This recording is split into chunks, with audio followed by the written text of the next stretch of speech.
by superintendents. And what I'm going to do is allow Sal to tell you the criteria for this award and why it's so wonderful for our kids to get. Thank you, Madam Chair. I'm so pleased to have the families here. We had a banquet last week, 2 weeks ago, where we recognized a student in the whole region. The Western Connecticut Association brings all of the districts together, and they recognize our young scholars and leaders in this whole district, part of Connecticut. And the Connecticut Association of Public School Superintendents have had this for about 25 years, and the purpose of the award was it's seldom the superintendents get involved in this positive work with their kids and their constituents, particularly unless they were a school principal where they were with youngsters every day. Our role is generally removed. So this award was put together for us to recognize and say thank you to students in our school system that have really added value in leadership, academics, in service. And those students are recognized each year, and in our school district we choose middle and high school students for that award. And I'd like to introduce now, are you here to introduce a few individuals? Jessica? Yes, Olivia, Alessandro. Okay, do you want to do that, and then I'll have them stand if you want. Olivia's mom here. Olivia's in D.C. along with Mr. Robbs this evening. But Olivia has done just a tremendous amount of work for Broadview Middle School, Broadview United. She's been Student of the Month 3 years in a row. She's volunteered for her church. She's just given back to the community. She's just a great student, works hard, helps other students in the class. Just a phenomenal kid who is very deserving of this award. So I want to congratulate you this evening. Thank you. And here I have Mr. and Mrs. Fong along with Kevin, who's also given back to the community. He's translated in Cantonese in a doctor's office. He's a CPEP student, has worked very hard at becoming Student of the Month, honor roll student, just helps other students in Broadview. Just a tremendous hardworking individual who really does pay it forward to his friends, his peers, just a phenomenal child. Thank you. Would the parents please stand up as well, and thank you for coming.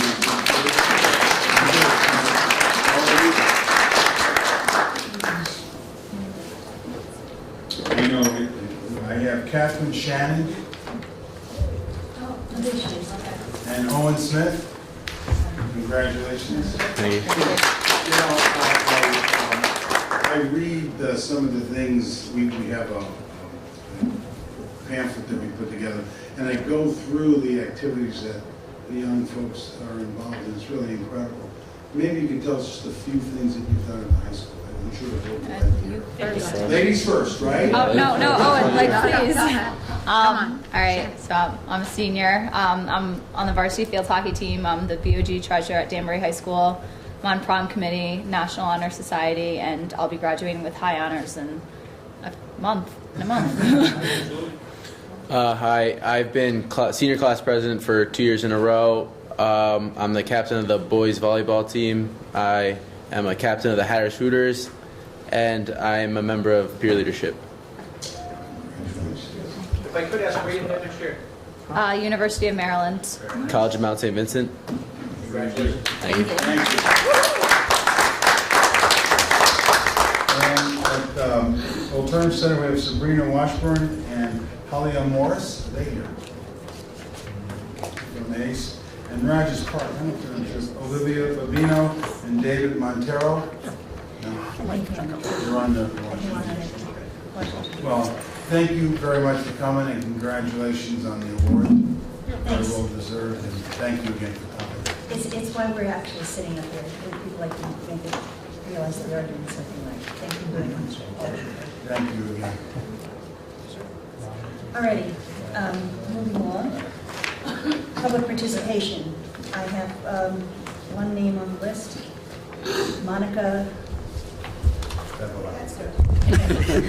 I'm sorry, what is it? It's Bevilacqua. Of course it is. Thank you.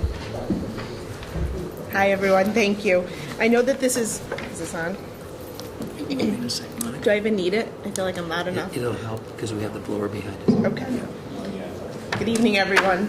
I know that this is on your agenda for information later, but just wanted to call to your attention and really say thank you.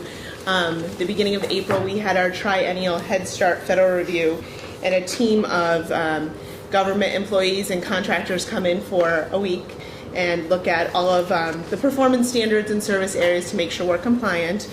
And we did receive our official notice that in over 2,000 federal performance standards, we were compliant in every area, and that our class scores, which they send in 2 people to just do class, which measures learning and regard for student perspective, for example, positive and negative climate, that our program scores were above the national average in every dimension, which this is the 2nd time in a row, so this is our 6th year of having a perfect review.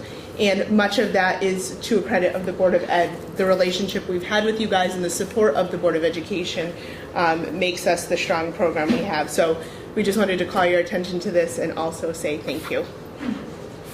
Thank you. Madam Chair, if I could ask a question? We don't usually. I know, but that's what I'm there's asking. nobody in the room. Monica, if I could Yes. ask, part of the Obama plan, there has been additional funding as far as Head Start, as well as Yes. Governor Malloy. Have you received increased funding? We have not received any. We haven't received any increased funding. Some of the federal dollars is for Early Head Start, which is the infant toddler program, child care partnership, which is where which is where anyone partners with an existing child care to strengthen their standards and regulations. The request hasn't gone out for that yet, to bid. I don't know that it's something we're going to go after, but federally, Head Start has not gotten any more money.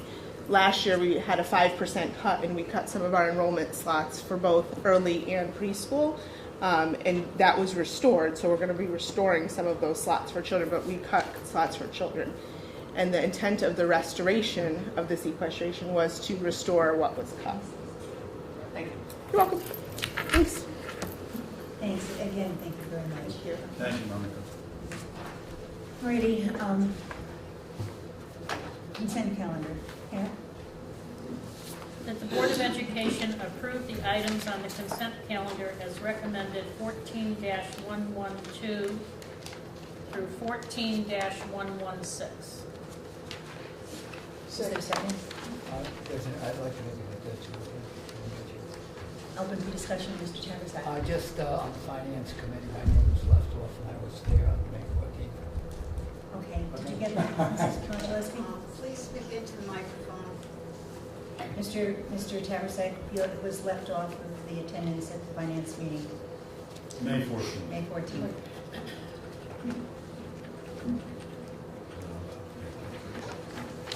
Does anyone else have any questions or additions? Seeing none. Everyone in favor of accepting it? Consent calendar? Aye. Say aye. Opposed? Abstentions? Thank you. Are there any employee representatives here to speak? Seeing none. Student representatives. Shannon, hi. Here again. So I'm Kate, I'm the BOG treasurer. Just a few things. Senior and junior prom at Danbury High School were both extremely successful. Danbury High School has recently elected 4 new Board of Governor officers for next year. Jamie Gurn is the president, Grace Gelati is the vice president, Tyler Amaral is the treasurer, and Allie Smith is the secretary.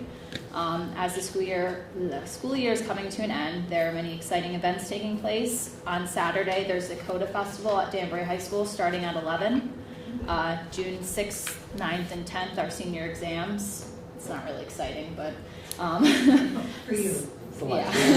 June 9th is the senior award night. June 11th is the senior trip to Six Flags. June 16th is the senior barbecue. The 17th is our graduation. The 17th and 18th, the 8th graders from Broadview and Rogers Park will be going up to Danbury High School for orientation. And then the 16th through the 20th are underclassmen exams. Things are running smoothly at DHS, and there's been a better adherence to the technology and dress code policies, which is always a good thing. And that's it. Thank you very much. You're all very busy, almost as busy as us. Okay. Thanks, Shannon. All right, is there anybody from ACE here? Okay, none.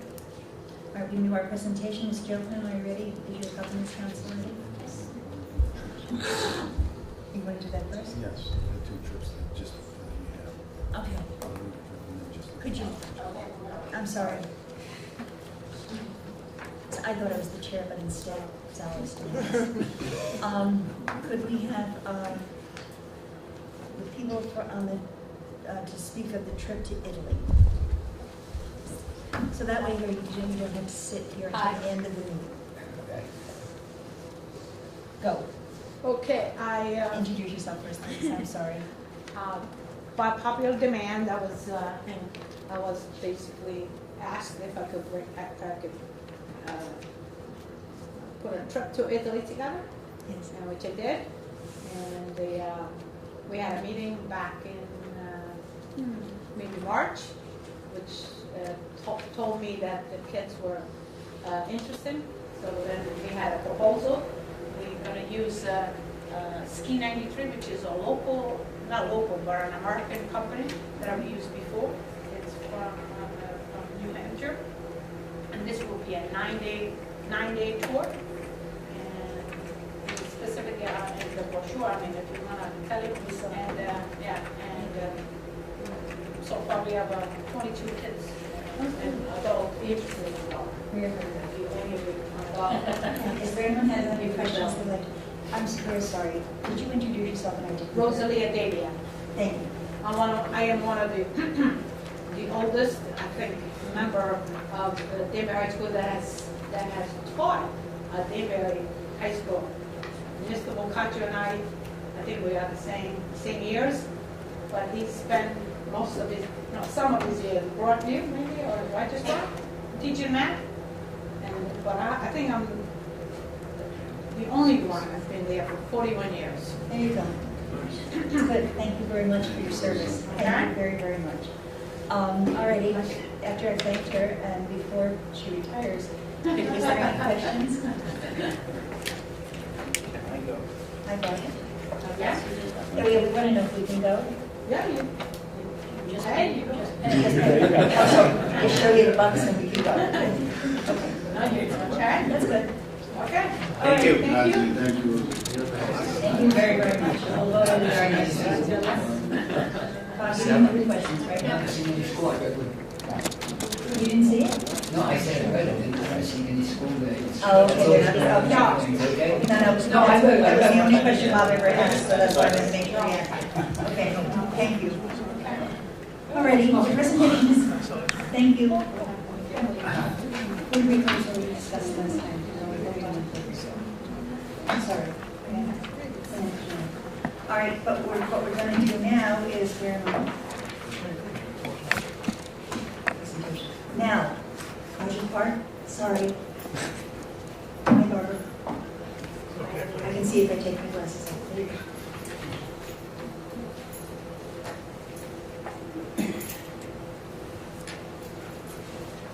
Thank you for inviting us here this evening to talk about the Governance Council. We started the Governance Council this past November, and this evening we were fortunate to have some members of our Governance Council here today. But I'm going to turn it over to Sabrina Coito, one of our members and teachers at Rogers Park, who will continue the presentation. Thank you.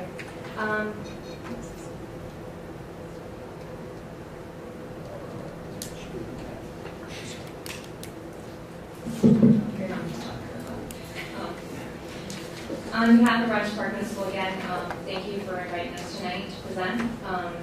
I guess I'll start by talking about our establishment progress. Again, we started our first committee meeting on November 13th, 2013. We met 6 times, and I believe we've come a pretty long way. We started off by getting a student survey to students. We figured the best way to figure out how we can better our school community would be by first figuring out what the students think that improvements should be. So we gave a student survey, which I will pass around the Casper. We'll go around and pass a copy.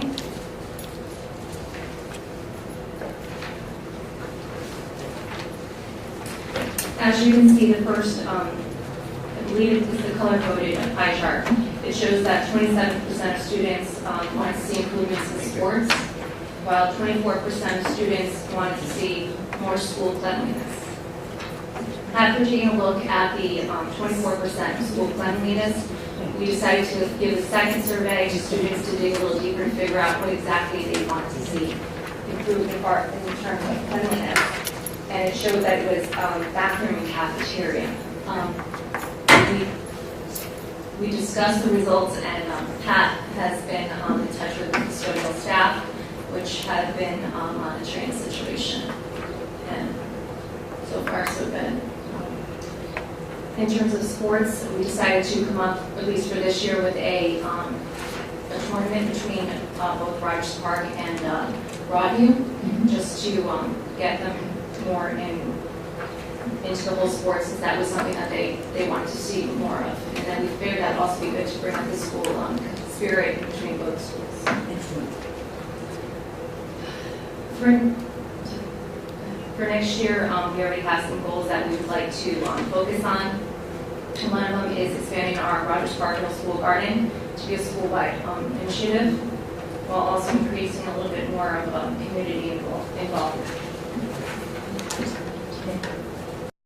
Sure.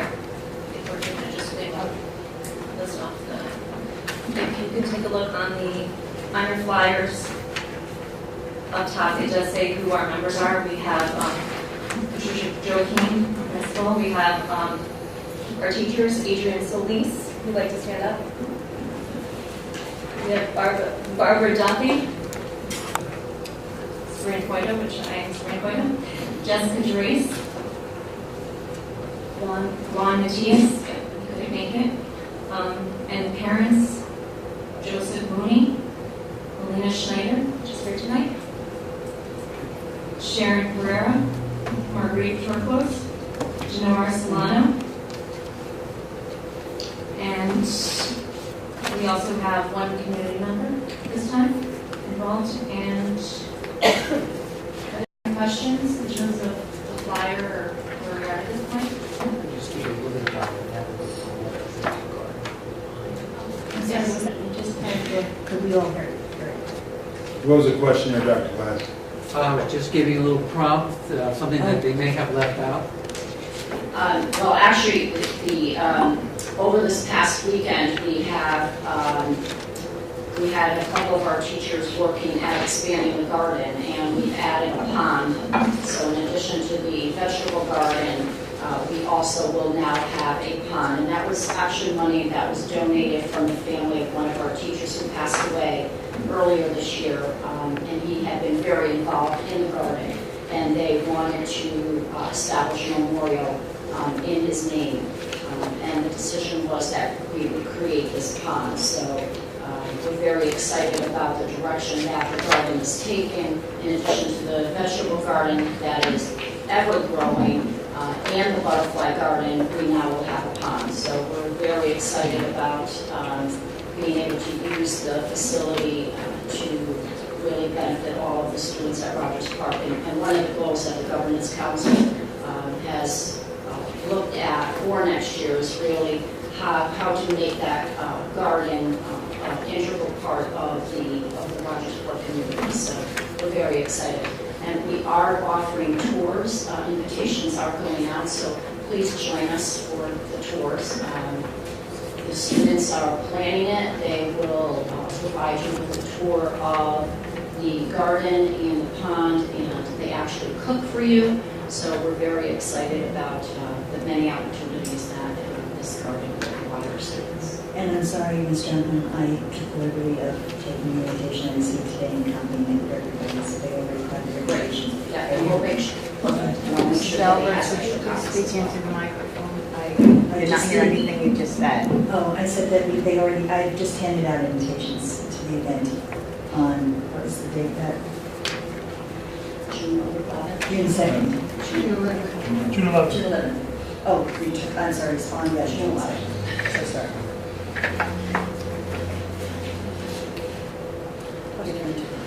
Could I just ask a question, please?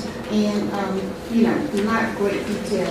For the year 2015, do you have one specific item that you're going to put in place to increase community involvement in the school? Well, we're still continuing to talk about specifically what that would look like.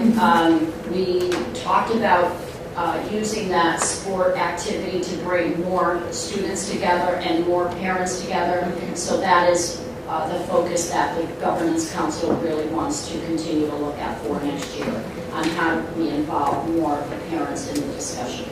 When you talk about those sports, would you sort of intertwine with Broadview and Riders Park camps and sort of That's our work thought, together? and when Mr. Solis actually was instrumental in making that happen, we actually had our school-wide soccer tournament, staff versus students, and now from there, the students will, the team is being created, and they will compete against Broadview. So we are, working on trying to create that opportunity for both schools to participate in the sports. Okay. We chose soccer because that's what the majority of our students like, though there was some talk about doing basketball as well. So we're looking at ways to really reach out to more students and hopefully bring parents in as well. Thank you very much. Let's go ahead, Kathy. You took the survey, and how does that get back to the students? The results and the action going forward? That's a good question. We really have not posted it. We will do that. This actually was done in March. It was the survey. Okay, but we compiled, Jessica compiled the information. We have not, and that really is something that So we it should could do. be put on the website, for We instance? could put it absolutely. And then that way... Yeah, to make it more public. Sure. It was really, we were trying to provide information for the Governance Council to Yes. see what direction to take, but they're really, that's a great idea, and I definitely will do that. Anybody else have any questions? Ms. Johnson? Nobody? Pat, thank you very, very much. Thank you. And this was such a great idea, and to have, what a great job, to have sports in middle schools. Wow. Thank you. Thank you. Thank you. It's like you made my dreams come true. Thank you. Not that I have an opinion. Okay, action items. Okay, motion that the Board of Education approve the Rogers Park Middle School field trip to Puerto Rico, January 15th through 20th, 2015, in accordance with 14-117. Second. Seconded by Gladys. All in favor? Aye. Opposed? Abstentions? Thank you. Passes. B, That the Board of Education approve and set the school district's budget in the amount of $121,581,291 for the fiscal year 2014-2015 in accordance with 14-118. do I hear a second? Second. By Richard Bullock. Any questions? Mr. Bullock? I just want to thank everybody for their efforts, in terms of the Finance Committee and also the board members, and in particular Joe. Joe, I think, he's kind of stepped up as far as to the council as well, in terms of the transparency and everything, and you know what? The numbers are what they are, so you're just to be commended, so thank you. Second night. Any other questions? Bob? No. Okay. Seeing no other questions, I'll try your minds. All in favor? Aye. Opposed? Abstentions? It passes unanimously. C, That the Board of Education accept the April 2014 operating results analysis from the general fund in accordance with 14-119. second Second. by Gladys. Any questions? Seeing none, I'll try your minds. All in favor? Aye. Yeah, nice job, Joe. Objections? Abstentions? Unanimous. D, That the Board of Education accept the April 2014 operating results analysis with grants and projects in accordance with 14-120. Second. By Ralph. Any questions, Richard? Yeah, Dr. Glass and Dr. Sale, any update, anything new as far as the grant writer and her position and securing any additional funding? Other than what we had said, she has a report, and I'll have to bring it to you. She has actively about 5 or 7 grants that are out there waiting to see if they can fund it. Okay. I can bring that to the next meeting. If you could, please. Right, absolutely. So basically pending. Yeah, I think, as we knew, the first since November, it's really, she's out meeting people, creating connections for us. Today, we met with some folks. She's been at Barringer. She's got different funding agencies that she has now met their funders. So she's developing that network and producing grants. But I'll give you a list of those that, I don't know, you joke with her today, we had a conversation. Yeah, we've got quite a few small grants, some mental health grant, a couple that are breaking right now we've been monitoring. There's an attendance grant coming down from the state. It's helpful because she's kind of really monitoring all the grant channels, and we do have quite a few in the water. We did go after the ACE grant, which obviously we had qualifying for that was a little tricky. We didn't get approval on that piece, but I mean, it wasn't no fault of the grant writer. So I definitely think it's giving us a lot more vision into the grants that are out there, and I think there's a lot more we're going to start pursuing. We had them. I'm sorry, did you say it wasn't approved, the ACE? ACE? No, because they didn't qualify. They didn't approve? No. Richard?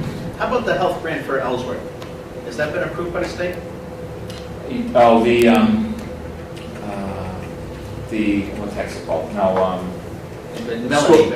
the school-based health. I have not heard on that. Okay. I don't. I'll check. I don't know. You could. Yeah. Because she unfortunately has left, correct? She's left the city?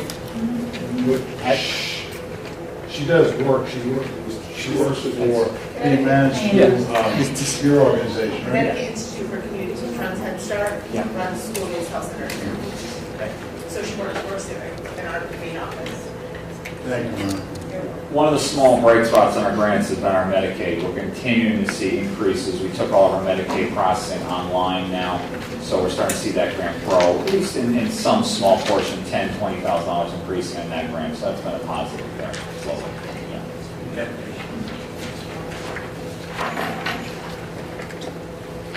Alrighty. Any other questions?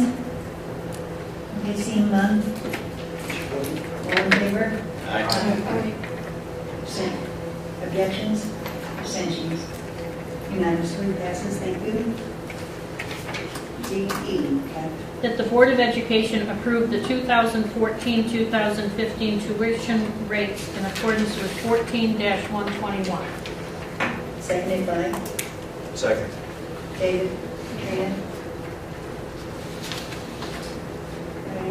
Any questions? Phyllis? Maybe I didn't do my math right, but it seems like it's a considerably less raise this time than the last. Talk to me about it. Yeah, what I did this year was I based it against our budget increase amount. So typically we've had this kind of, it's been 4%, 5%, it kind of hasn't been within a set number. So I kind of felt bringing it back to the actual budget increase that we received from the city, that's the increase in tuition rates. These rates typically, we have very few, I'll call them self-pays. This typically is more based on if we have an out-of-district, like a special education placement or something like that. And typically, the tuition really is the baseline. There's a ton of other costs that get associated with those. So really, it was just nothing more than, rather than coming back like the reason why. So this way, it's based on the budget increase, whatever that is, the tuition rates will move up with it. You're also significantly higher than your per pupil expenditure anyway. So no, it wasn't really tied to anything. Okay, thanks. And there's no more half-day cake prices, which I thought was kind of cool. I deleted that this year. I saw that there. Okay, any other questions? Just about how many students does this affect? It's just a small amount. I want to say one. Actually, I don't think there's any tuition students this year at all. Okay. So, no. I mean, again, it's typically when you have... When you come to your office, I don't know of any. No. We have. Here's how this will be used. For example, when we get excess cost grant for the city, with special ed, if it goes, I think it's 3.5, they kept it 3.5? Yeah. Right, 3.5 times that amount. Once we hit 3.5, then the state is supposed to give us back dollar for dollar. So to higher our tuition rate, the more money out of our operational budget to get to that threshold. By keeping it at a reasonable number, then we can access those funds quicker. But since I've been here, I know that we've had 2 students, that have, and I think one left and the other one graduated. Typically, they come through my office as a special educated, like a DCF placement or something that we're tuitioning back to another school. We've had this year, I think maybe we have 3 or 4. So they're not really true tuition students. They're more placed for other issues. All right, anybody else have any questions? All right, seeing none, all in favor? Aye. Opposed? Abstentions? It passes unanimously. Thank you. Pam? That the Board of Education approve the proposed transfers for April 2014 in accordance with 14-122. Seconded by Gladys. Are there any questions? Any questions? Just a quick note, bulk of the transfers are related to particularly both special education costs and long-term sub costs. Obviously, a teacher goes on a long-term sub, we have to place it against those, so we're making some transfers against those salary lines. And substitute placements, typically we don't pay health insurance, so we might have a situation where we have a long-term sub there, so that's why I see transfers against those lines. Thank you. Good for the information, I needed that. Thank you. All right, any other questions? All righty, seeing none, all in favor? Aye. Opposed? Abstentions? Passes unanimously. Thank you. Pat? That the Board of Education authorize the superintendent to enter into a contract with American Solar and Alternate Power to act as the board's consultant for a review of solar projects at Westside Middle School Academy and Morris Street School in accordance with 14-123. Second. Seconded by, who was that? Bob Terry. Okay, any questions? Dave, I'd like an explanation. Same agreement as last time we signed with American Solar. They will act as our agent. $4,500 is the professional service fee. They, in a sense, will then go out and test the market, research the project, and come back to us, and we will then make a decision whether it's worth to go out to bid for the same process as before. So right now, this is nothing more than kind of a fact-finding process. Okay, so this fact-finding process is a result of a meeting that happened 3 or 4 months ago? Yeah, we had sites and facilities meetings Yes. with that, yes. About 4 months ago. Yeah. Just checking to make sure that. For the board, I think all of us are somewhat going to be challenged in a few years with the ECS grant and what's going to happen to that situation. What we've been trying to work on is cost avoidance, and the experience with the energy savings has been, quite a bit in terms of cost avoidance. So I think whatever we can do into that plan, trying to mitigate if the cliff, as it is, that we continue doing this. And this has been a good one for us. I wasn't objecting or even asking the question as to why we were doing it. I was just amazed that it was just now come before us after 3 months. Oh, I was just getting some points for doing it that way. No, I'm just saying No, that it's fine. we've all been concerned with these are kind of initiatives that Joe's been working on to try to mitigate. That's all. Well, yes, we tried, we entertained them, what, 8 years ago, 9 years ago? Okay, but it's good that we're just jumping on board now. Yes, Richard Holder first, and then Bob Tyrosak, then David. Go. Are you working hand in hand with the city? I mean, Yes. why wouldn't this be a city? These are not, the savings in a sense will come out of our energy because we obviously pay the electric bills. So the savings cost is an offset against our utility bills. So it's similar to the utility leases we just did for the lighting upgrades. These are kind of, I call, solar nets. It's a small project in a sense from the city standpoint. But the city's been working hand in hand with us as far as keeping abreast of what we're doing here. We won't move forward in this until we sit down. There's many processes that have to go through, as this board knows, getting the solar panels actually kind of up on the roof. Okay. The city actually left us out of the room when the rest of our years ago. All right, Bob. I just wanted to say that this is one of the things I really feel proud that the board has done, because we jumped into this when there was criticism, and it's been proved to be workable and to save money. Yes. Thank you, Mr. Terrace. Okay. Are there any other questions or comments? Discussion? No, thank you. Seeing none, all in favor? Objections? Okay, let's go. It passes unanimously. Next. Report. Facilities and control. We had a walkthrough of the new academy last week. It was on Thursday. We went through, and it has progressed nicely. I'm really excited to watch the thing develop. Kind of doing like a metamorphosis going through this, but it's laid out where you can see the conversations we had about how the entranceway is going to interrelate with the holding area, the cafeteria, and the media center, and the rooms that have been converted into the special rooms for experimentation. And they're wonderful. It looks as though our occupation, we're going to be able to see the CO. They're saying July 7th. We are hearing middle of July. 15th or something like that. Yeah, so we really... Mr. Hughes' office, San Antonio, and Public Works, they've been on top of Rizzo, and they're doing a good job. And I have to say, too, what they're doing for us, they've got a good eye on the project. When little things need to be done, they're really taking care of it. Yeah. And just a little, as if you're doing your own walkthrough. They're moving things around, making sure light fixtures are done right, making sure that things are in positions that they should be. And if it's not, they're asking them to change it, which I commend them for. So that's been terrific. Yeah.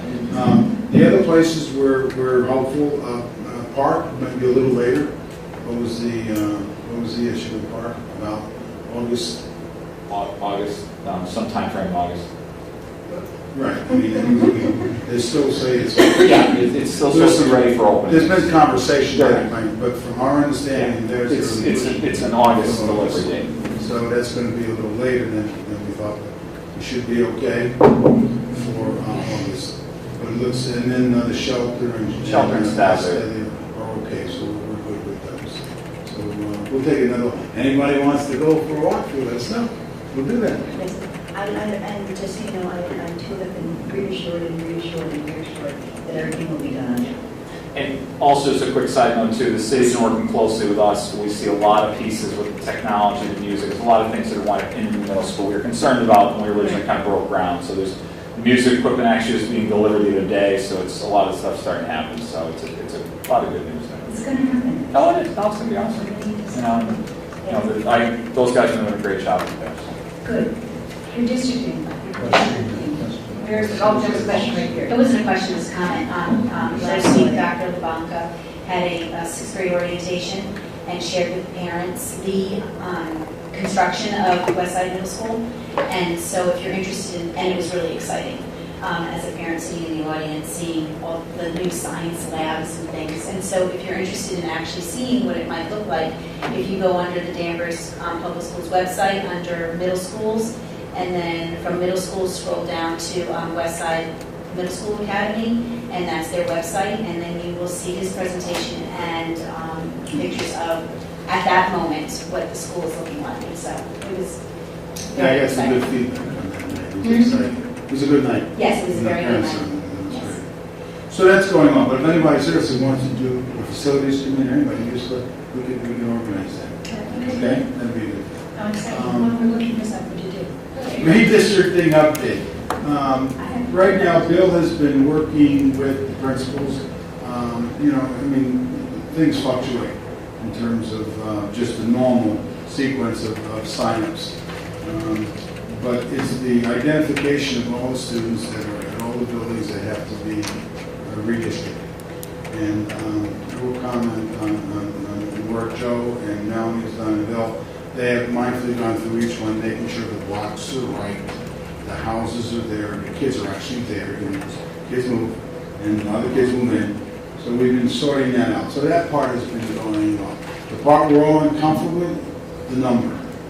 That's what we're worried about, the number in terms of new students coming in. But one of the idiosyncrasies that have developed, one of the board policies that you've had for eons here has been a policy that comes out of Bill's office in terms of permissive transfers out of district reform. So typically if someone lives in the King Street area and works downtown, and it's very convenient for a parent to have a child downtown for a number of reasons, the board's policy has been permitting it, provided that the principal accepts the student, provided there's no cost, provided there's no transportation involved in this. What we're finding there with the redistricting, there have been students that have been in those particular schools have had permission to be there. And we think that until this sorts out, we probably should continue respecting that for the parents, because I think it really will upset the household if we were to do anything. And we talked about just grandfathering them in until we stabilize, until we see what's going on. Because if there's room there and the parent and the student can go back, and they want to go back for whatever reason, and there's no cost, I know the board's always been mindful of trying to work with parents, so I think we should consider that. We've just kind of uncovered that as we're going through. So, we're going to try to work with parents, and that means all the three schools will have the same rules. Kids that are there, we'll look at them in terms of whether they create a new teacher, is it going to create a burden in the school? If not, they could stay. If the student is redistricted and they want to apply back and there's room, the same thing. So we handle it that way when we grandfather them in. Okay, I have a parent that called me and was going to ask about this. I guess it's a hardship transportation from Morris Street, wants to stay in Morris Street, so they should contact. Yeah, I think under the old rules, the way we had done it before, there is no exception to this, except if you were in a situation where you had an IEP, an individual education plan, and that plan could not be replicated at the receiving school. That was the condition for those youngsters to be looked at if they wouldn't retain. They can't be serviced, for example, from Morris to Park. The youngsters would stay at Park. We all agreed that. So there are situations with permissive transfers that would accommodate some of those things. And I'm saying we ought to honor that and permit that and allow the principals to implement that plan as long as that plan is grandfathered in and it doesn't create any more expense and overcrowding. That's what we all want to achieve. So I think we could give some flexibility by doing it. Bill and Joe, I don't know if you have any comments about it. Just reminding the enrollment numbers closely at the three schools.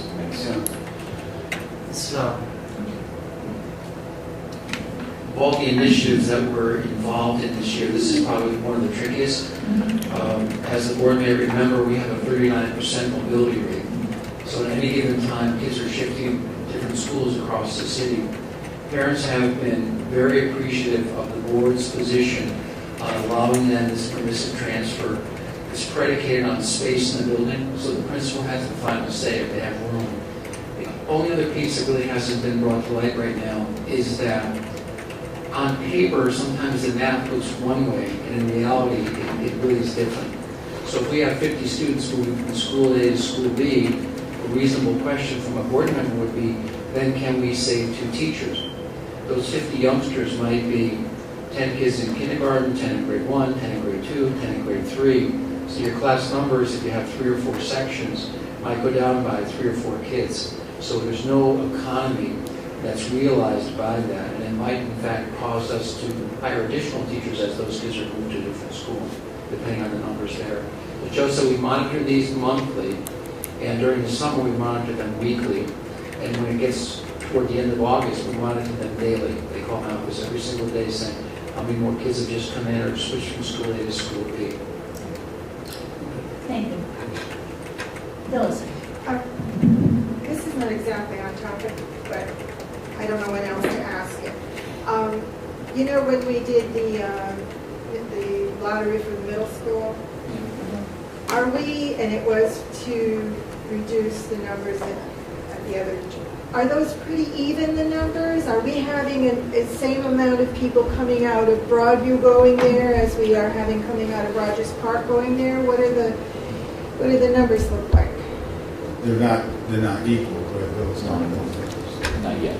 Not yet. It's a matter of phasing it in. In part, if you think about taking 300 students from, well, actually 200 students Right. from the STEM Academy out of Rogers Park, Right. and another 100 incoming is 50 from Rogers Park and 50 from Broadview. Right. You can see the immediate downsizing at Broadview. Right. I'm sorry, at Rogers Park. Right. But over the next 2 years, we'll have parity with that.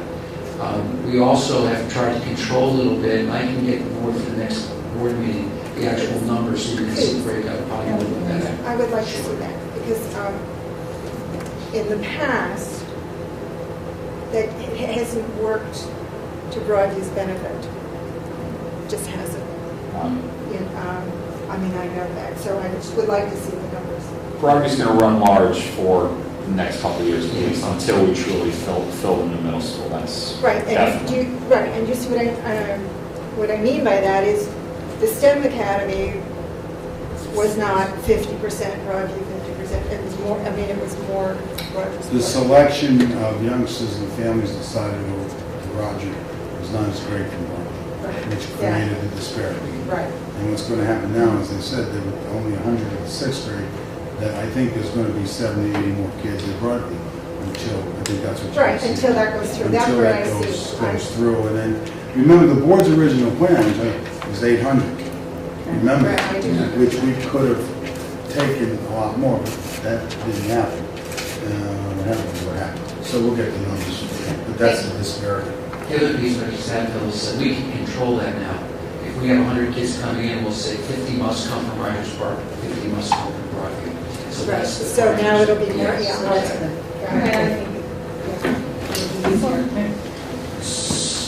You have something? No. Summer school update. They're signing up a little faster now, and I'll try to get some extra numbers. You know, we'll have our, what I call it, the remedial work at the high school, and that program has really assisted students as they moved out of summer school into ninth grade. We're also beginning a focus group similar at the middle school to assist them with study skills and filling the gaps. I think that will assist us with that as well. The area that I was hoping that we would grow in are the electives, going up to, particularly going up to the high school, orientate them to the high school, the largeness of it, and take some elective courses. So we put some electives out there. I'm hoping some youngsters sign up for them. So I'm not seeing the numbers there. But I'll try to get, as soon as we get the sign-ups, Bill, we'll bring it to the board. Four, yeah, that's it. So there's not many, hopefully we get some more. But anyway, the rest of the summer school is going on. And that money, by the way, is coming out of the ECS. Correct. I'm sorry? That ECS, that money. Yes, the lines. The instructional coherence plan we met today, I think we have something for them. What I did, I went to a meeting and went through this, and I said, you all need to look at this because of something that's coming on next week. Everybody gets it. You go that way? We're all done. We have room. No, we need one over there. Two over there. There's a board workshop coming. I won't go through the entire thing for you, but I will tell you, I mean, maybe some things that excite me, but to take all of our initiatives and to put it in a cogent, sensible way that we all can feel comfortable implementing all of the programs that we have and providing a focus for the administrators and teachers to reduce the burden that we put on them with all of the requirements. I know from the teacher committee today, they see it as real adding value to their work, and I'm really pleased with that. So there's some modifications to this based on today's meeting. If you notice, I think at the end, you keep the end in mind work back. We do have a follow-up plan for next year, because I think a lot of these plans fall down when there isn't implementation and evaluation piece. So this will be updated for you, and then Jonathan will be here and will do a presentation to you about it. And then I think this will be our guiding work that's going to focus on the teacher eval, on their choices of the kinds of goals that they work on to move us in the direction so that we're all kind of has a unity of purpose. So. And so that everybody knows it's now been passed, has it been passed that the state they're using this model to? They're intrigued with the model and asked for a presentation at, what organization is that built at? CCER. Yeah. What was it? CCER? Connecticut Center for Educational Thank you, Reform. because that means nothing to us. We'll be presenting there, and then the state has noticed the model, and they're thinking about adopting it as a recommended model for the schools, the Alliance schools, who they have control over, obviously, and recommend for this. So anyway, we're excited about that. So that's it for you. Legislative focus. We're starting to get things, from the legislature on new laws, and they'll impact some policy next year for it. But one of the things that I want to work on, I think all of us need to work on, I think in November we have a date, or October already, is the Cadillac tax on healthcare. We're trying to get people's attention on looking at some modifications. It seems as though Washington's in a gridlock on this, but they both side of the aisle seem to believe that they need to have some modification of the plan to make sense, particularly in the Northeast, regarding the number of hours to provide this service, and the tax, the co-premium share limits at 9.5% need to be looked at, and the way they make a determination as the Cadillac plan cutoff. It's just much more expensive in the Northeast than it is in the South. And why are we held to the same standard? It just doesn't make sense. So I would put this out to them. I haven't heard anything back yet from them, but this is go out. So I was just bringing your attention to that. And that's it. I just ask, is there anything that I missed, Bill, that you want to add? Just a quick note, the Cadillac tax exposure to the board is about $1 million in the last calculation. Okay, that's a discussion. Ready? Thank you. Let's go to discussion. Technology, Lisa. Well, someone, either the employee or the employer, has to. Yeah. The employee would pay that on their income. Yeah, it's still a negotiation piece when you wind up, because it's already been tried to negotiate on 2 teachers' contracts. But it was done. And that has gone nowhere. Yeah. Technology lease. As the board knows, we embarked last year on our first phase of our three-year technology lease cycle. We did build into the budget an additional lease, $150,000 payment over 5 years, so it's a $750,000 lease. What you see before you is this is targeting particularly the high school environment. It's kind of a brief synopsis of the SBAC testing, all the things we've been talking about at the board level. It's a breakdown of the equipment related to teacher laptops, additional Chromebooks. It's really almost identical deployment we did at the middle schools, which really proved very well for us and to work out well. So for right now, it's out for information. It has to go to the city council as the next steps in the process that the board approves and moves forward. Oh, thank you, Joe. Any questions, Joe? Go ahead. I just, with this lease and all, do you feel that we'll be up to what's expected for the testing that's going to be done with the computers? The high school, yes. We still have more work we have to do with the elementary tier, and when we place different equipment down there. That's probably. Middle schools were fine because we did the lease last year. High school, this will assess most of their issues. But the elementary, we still need additional units down there. Whether we try to carve some more out in this lease or not, that we're still kind of deciding. That was all the testing going on next year on the computer from elementary all the way up. So basically, we had 12-week window, right? 3 through 8 and grade 11. No, testing window, 12 weeks. Window to test all those kids. No, the reason I'm asking, like, if we're having some difficulty on the elementary level, do you think we'll be able to do this? Yeah, we have to. I was just wondering, okay. Bob, our problem, we'll be able to do the testing. There are sites that have done it all but 10 in Connecticut. And what they do is augment whatever they need to do to that site. They'll move computers around the district to do that. But our concern was more to make sure we had the technology, and in this case computers, in the hands of kids to use as a tool. So when it comes time to be tested, the test is new, in addition to the use of technology. Those two combinations don't make for much reliability. So our hope is to get enough stuff into the classroom in September so they can actually use it. When that window comes, our worry has been, we don't want to close down the meeting center. Some places have had to do that for testing. Some places have gone and collected their stuff from the elementary and brought them into the test, the middle and high school. And that's what's happening this year. We were hoping to, get more. But that, there's the plan there. Yeah, there is. And some of the Title I schools have additional equipment. We're definitely have to place some more units, we think, down elementary as well. A question about that, the testing and technology? Technology. Yes. Please? Well, just curious, since Bob brought up the question about whether or not we're prepared for all the testing using technology.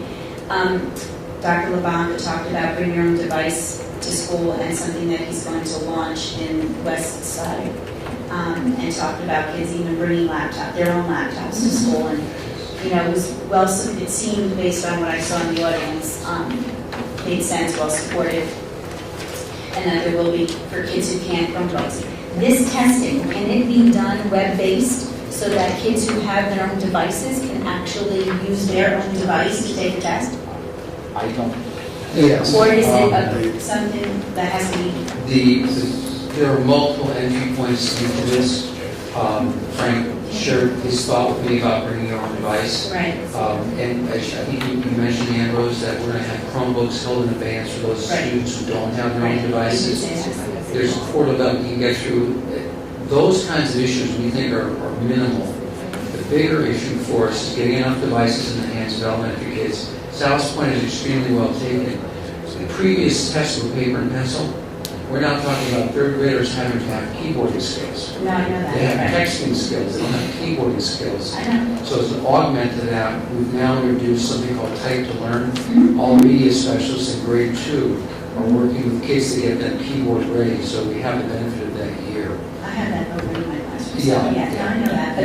But I'm just wondering if that's going to help. If it's a web-based test, then those kids that are in the middle school who have have their own devices, it will alleviate the need to have maybe so many devices and computers in that middle school. I'm not sure. That's why I'm asking. We're taking a different approach. We're taking a worst-case scenario approach. That no one has any. Exactly. Okay, perfect. Exactly. Great. Okay. All right, on to The rest of the thing for information, you got we the. already did that, we already did the Danbury High School field Right, trip. and the Okay, head now we're start. gonna do, I just handed out the school calendar that we approved, the temporary, the draft from February 14th. And also because of Amrose's communication this morning, I went and met with Dr. Sal and Dr. Bill. Dr. Sal and Bill, and asked them to answer some of the questions that she had and explain to me what was going on. I understand it, but I'm not as literate as Bill Glass. So, Dr. Glass, could you please go through it with us? I hope this doesn't sound disingenuous, but I do appreciate when people push back because it causes us to go back and look at our work. Ann Rose sat with us for quite a while. These are just my notes on the calendar this year. Sal did the calculations independently in terms of time saving. What we could realize, I did the calculations independently, and then Sue Morris did the calculations independently. We all came to the same conclusion in terms of the amount of time, but we also made 2 adjustments that we think are important. No, something wrong with that mic. One of them is probably feeding back. Some of the other mics might be on this looping. That's why if you're hearing or Are we have to shut them, are we supposed to shut them off when you're talking? if they're, I think that was in the top, I can just hear how to shut down. It's a hot mic. Hot mic. Ice cream. You have you have this document, which is the newest version, and then you have this document. We started with this, the multicolored one. It's a little bit easier to understand. As a backdrop, please know that literally on a yearly basis, we review this calendar. It's a big to-do. We have the entire administrative council do it. Certainly it goes before the board, multiple drafts, iterations, etc. The multicolored calendar, which you're looking at right now, you'll see 4 pink, red types of blocks there. Those are the full-day professional development days. Those are in the teacher contract. So we never take those out because those are paid days for teachers. That's a negotiated item. We typically don't shift them around very much because over the years we've learned that these are the best days. Excuse me.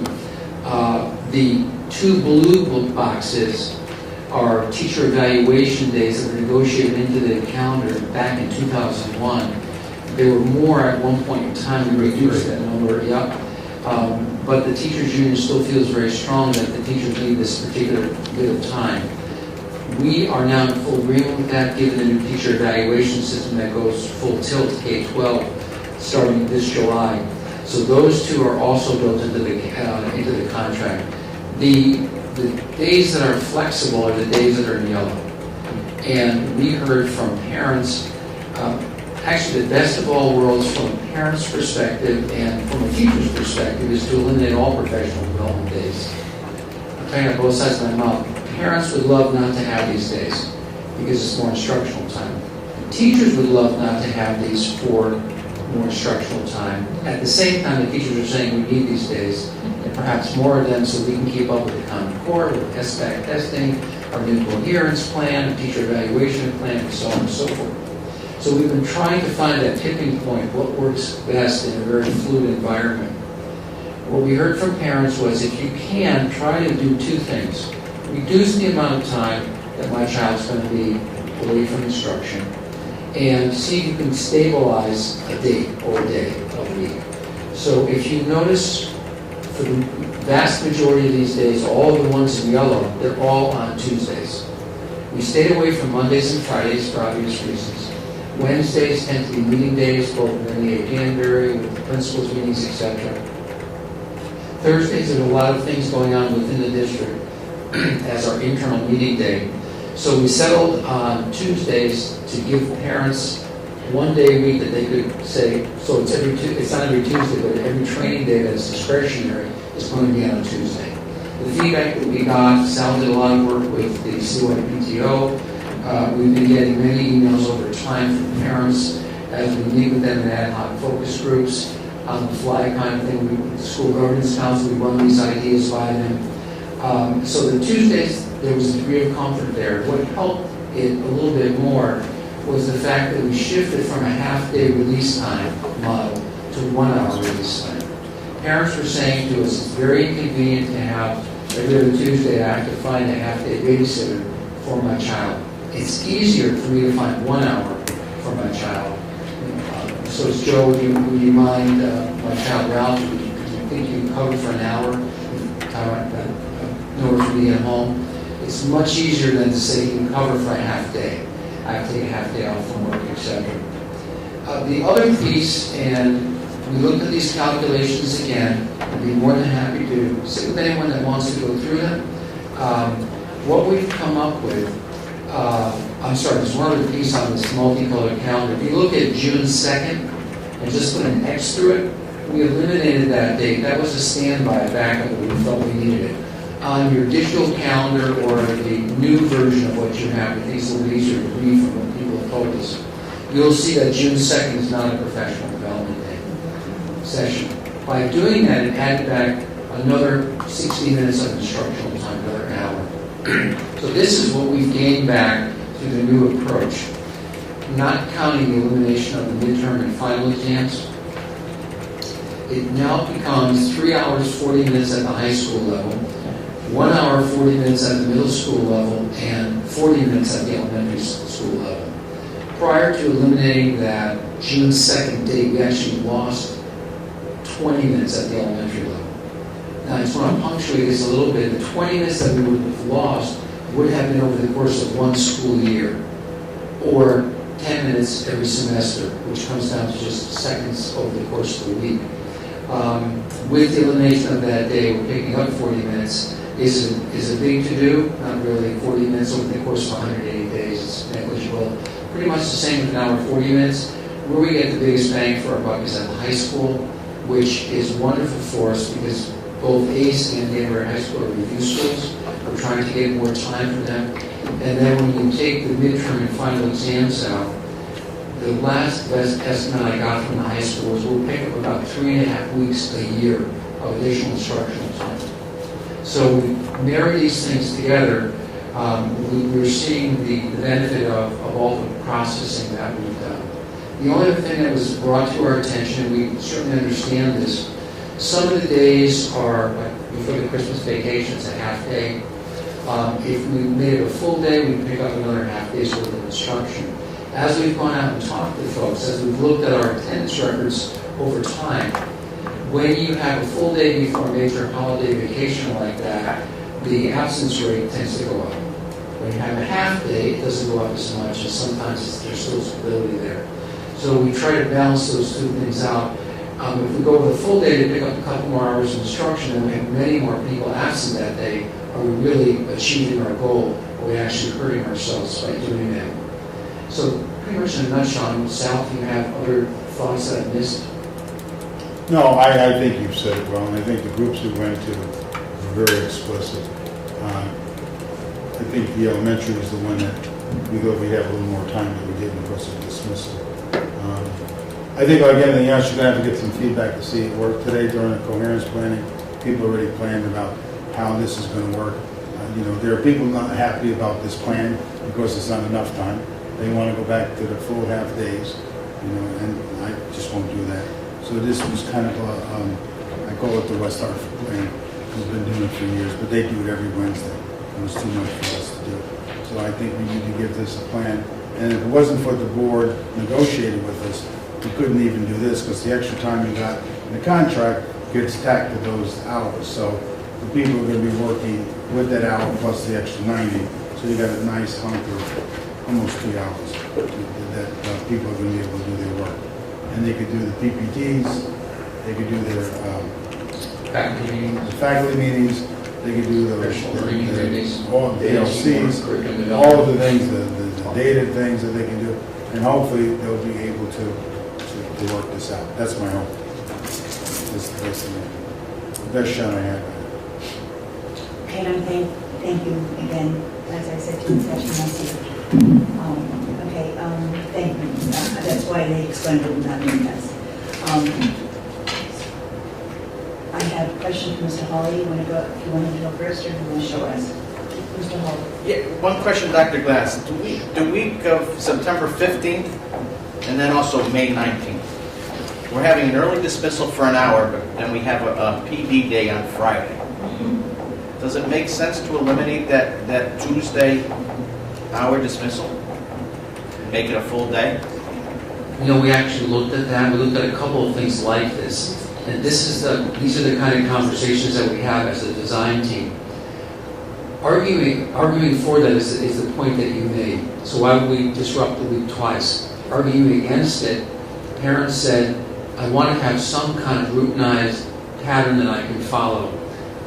Do I have to put this up on the refrigerator with a magnet and put a yellow highlighter on all these dates? Do I have to do the calendar at home in yellow highlighter?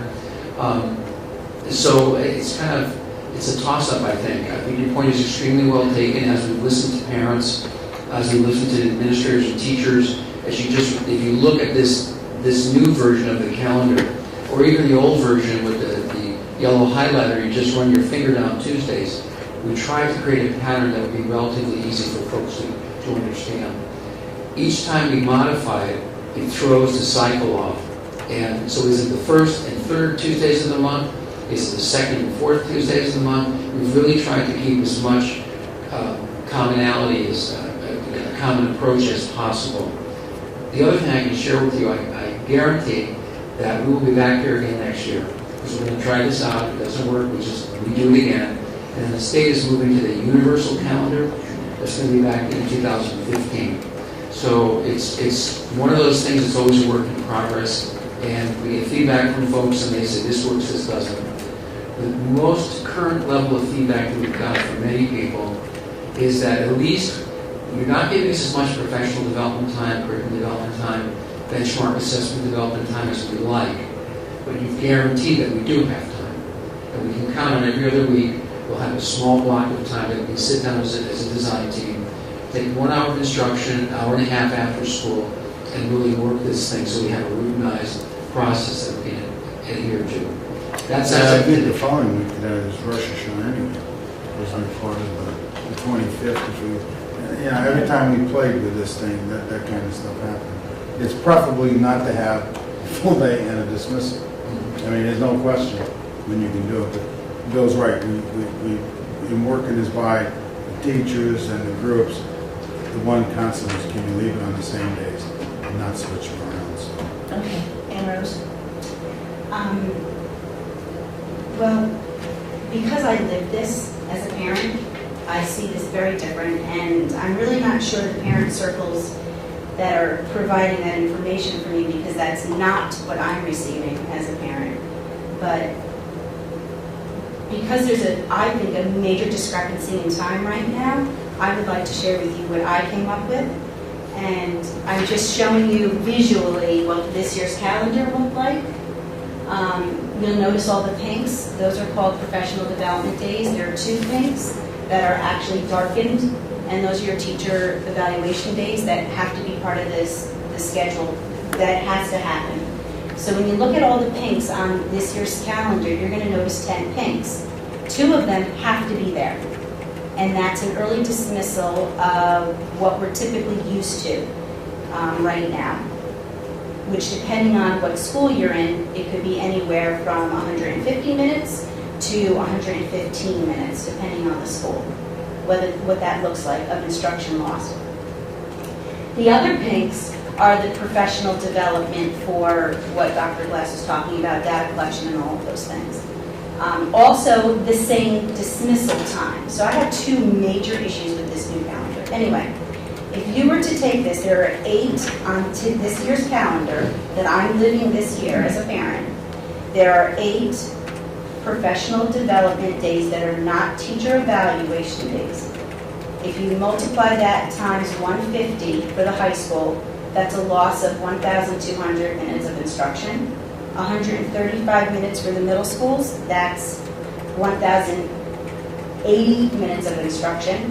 And for the elementary schools, at 8 times at 115 minutes, that's 920 minutes of time lost on this calendar, this current calendar.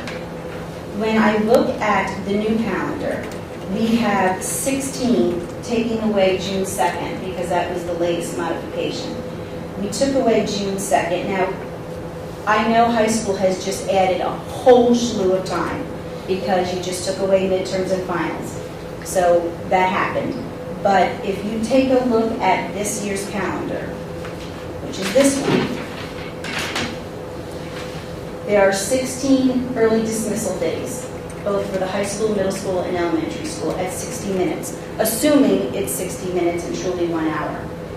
When it comes to minutes, you're talking 960 minutes for each of the schools, which is fine because you're actually adding some time to the high school, which was 1,200 this year. You're adding time to the middle school, which was 1,080. The elementary school, it's 960, but this year it's 920. So you are absolutely taking more instructional time away from elementary school this year based on this new calendar. What we have not looked at, and I get it from a teacher's point of view, believe me, the day before Christmas vacation. It's a 23rd. It's a half day of the old dismissal time, the other dismissal time, which wasn't figured into this. And I understand why you would do that, because it is a day that you're really not going to get the best. I mean, not teaching anything new that day. I know that. And I understand that that's probably a day that, if it was a full day of school, you might get more people calling out that day. I get that. You'd be showing a movie. Right, and so, whatever. But, so add that now to the total time, because that wasn't added. When you compare the 2 calendars, when you add the total time, when you compare the 2 calendars, high school is absolutely gaining 90 minutes. Even with that half day before December, that December 23rd. Middle school is losing 15 minutes. 15 minutes. It's the elementary school that is losing 155 minutes For the year. for the year. Well, 155 minutes. Yes, For the year. For the year. It's still over 2 hours of instructional time. So I have two issues Not with all this. at once. I know that it's not all at once, but if our drive is to preserve instructional time as best as possible, and we did this with midterms and finals, what a double standard that is, I feel, that if we are trying to preserve, and if we are saying we are preserving instructional time to the best, then when I look at these two calendars, we are actually taking away instructional time from an elementary school, 155 minutes, yes. That was my one issue with this calendar, and it's mostly because of that half day on the 23rd of December, that it kind of bumps it up a little bit more for elementary school. Although, if you even decided to put that back as a full day of school, again, elementary school has not gained time through this. They're losing 40 minutes. That's my one issue. My second issue is that, looking at these two calendars, as a parent, there are, on this calendar, this proposed calendar, there are 24 dismissal changes throughout the year.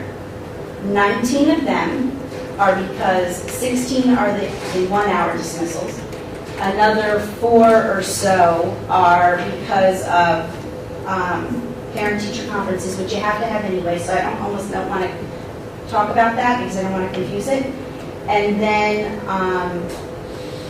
so 23 total. 23 different dismissal changes on the proposed calendar. Where last year's calendar, this year, when I say last year, there are 14 dismissal changes throughout a child's year. 4 of them are parent-teacher conferences. So if I take away parent-teacher conferences from both of these calendars, there were 10 dismissal changes to this current year. All the same time for a parent's brain. On the proposed calendar, there are 19 dismissal changes. That's almost double. 16 of them are a different time than the other 7. I think it's confusing, and when you talk about pasting this up on the refrigerator, to be honest with you, when I look at the two, I see a major issue with that when I color code it. And my other, I'm in these parent circles, and this is what I get. The kids are on April vacation all week. 2 days later, they're on an early dismissal day. I get that. Labor Day, they're coming back from the Labor Day weekend to that Tuesday coming back to school, it's an hour dismissal. So I just, in looking at the big picture, noticing the many different times dismissal is changed on our proposed calendar for next year. And have you ever been on the website and looked at Danbury? You should look at this. I printed it out because it says regular school hours, 2 hour dismissal, planned half days, whether emergency dismissal, and then you're going to add a 5th column that says 1 hour dismissal times. I think it's extremely confusing, and I don't think it's right for kids. And I completely disagree with this calendar. For parents, as well as kids. Right, well, and thank you for offering your opinion. I also thank the administration for the work that's been done, because I can't imagine what this is like. And just imagine if our kids went to graduate schools, because then they have 40 days of obligation every other day. So, and we managed to teach. Those two. Could you answer my question? Do your numbers agree with Ann Rose's numbers as far as the number? It's 2 hours, if I'm not mistaken. I'm not a great math person, that's why I don't sit at the table. It's 2 hours of instruction for elementary schools. 155 minutes. Well, it makes it 20 and 30, so that's 2.5 hours, I'm sorry. The piece that we looked at that's a little bit different, and that's why I wanted to make sure that the disclosure we put on the table was that day before the Christmas vacation. And that's a decision on the part of the board. And we looked at it from trend data and saw that it was a full day, what the absence rate was, when it was a half day, what the absence rate was. And I wish I could tell you that, full day everybody comes and does the right thing. They don't. So we looked at that and said, probably the best model that we have currently. If we take that out for a second, we end up with a 40-minute differential, and that was the original 40 minutes lost time. So we sat down with the math team, we did it again in isolation, and we said, just do a double check on us. So it comes out 10 minutes every 10 weeks, or 1 minute a week, or 12 seconds a day. And we looked at that, and for Rose or Bob or Phyllis, people from an educational background, I can't look you in the face and say that our folks are, we don't lose a minute a day, I'm sorry, a minute a week. We certainly do. I'd be happy if we didn't lose 10 minutes a week, but things happen and intercom goes off and the calling buses and all this kind of stuff. So 12 seconds a day is what it ended up with when you actually do it on a 180-day calendar. When we sat with our principals and a group of teachers and we said, what do you think about this? We're losing 10 minutes of marking period. They kind of just smiled at us and said, 10 minutes of marking period, 1 minute a week? No, we'll never get that fine with our efficiency with time. So it will be something we'll keep revisiting in Rose. Clearly it's the board's prerogative if you want to look at maybe a full day before a holiday, we certainly can do that. We just, our job is to... This has been approved, parents already yes. have, flight tickets and stuff. So this is all for information only because we've changed the calendar dates with the high school. Excuse me 1 second. Everybody just calm down. All right, I'm very sorry. Well, Ralph, you have a question. Would you mind waiting a second? And Rose, you're about to burst wide open, so could you just say what it is you want to say? And I'm so sorry. Well, we have approved it, but it has been changed already because of the high school. That we took away. Did we? Can I enter here? Well, we changed. Have you not revised it? Yes. Okay. So then are you saying to me Not the that... holidays. That is the major problem. Okay. And I don't have a problem with the day before December, the 2 hour, I get that. But then if you're going to give that because it makes sense, I get that from a teaching point of view. If you're going to continue to have the 23rd as a half day, well then do something that take one of the other Tuesdays and eliminate some of those Tuesdays, or 2 of them or something, to make up some of that difference. I'm not disagreeing with the 23rd. What I'm having difficulty, that is easy. What I'm trying to say to the board, I have a problem. You have a problem. We can't get the work done in what we're doing. These random days are not random days. I will give you the detailed work that every Tuesday is going to do. This is not something where I can unilaterally take it out. June 2nd was the only option one I had. So when we had the opportunity, because the board passed the new requirements that we didn't have finals, I said, if we don't need the 2nd and respectful in terms of time, then remove it. The teachers are going to still meet, it's just not going to meet with the hour, because they don't need that kind of time at that time. So, yes, we could take the major vacations, we have to leave alone because parents plan on it. The yellows are at your discretion, because they just are at your discretion. I'm just saying to you, these days and this time, they're all already allocated. So it's not just an easy thing to say, I can eliminate 2. Because we went through and we made people defend why they needed that time. Sorry. Go. Okay. I have a 2-part question. First, where did it originate that we were adding these days to the calendar the way they are? Was that something that the staff got together and said? You mean the yellow ones here? Yeah. Yeah, we've always had half what they call Yeah, half day. Because here's what I keep hearing is I keep hearing, like I said, I'm new, so this seems to be a trend. You say that we talk to the parents, but you say citywide detail, there's only 6 people that build it. So what happens, like let's take midterm and finals for example. Staff came up that they want to change them, we change it. The food allergy, staff comes up with that, they want to change it, we change it. Calendar, staff comes up with, we change it. What parents are you talking about? I mean, I heard negative stuff about the calendar. I'm just not as passionate about it as and Rose, because my wife deals with the kids, so. So, I mean, I heard people walk up to me, this kind of was crazy, what are you guys doing? So I hear parents, and as you know, I've been citywide PTO president the last 3 years before here. There's like 6 people that go there, 7 people, 10 on a good month. So, you know, I was always a fan of the way like, we did the redistricting thing and had parent involvement in a forum to get feedback. I know when you guys sit together in the cabinet and staff gets together and they throw up this stuff, but the trend is I'm seeing is staff wants to change something, you know, it goes out there in you know, limited channels to parents, and we change it, which is okay. I mean, I stand behind some of the other stuff. I just, you know, we keep saying parents, and we talk to parent groups. I don't see it. It's not just CYPTO, because I asked the question, all right?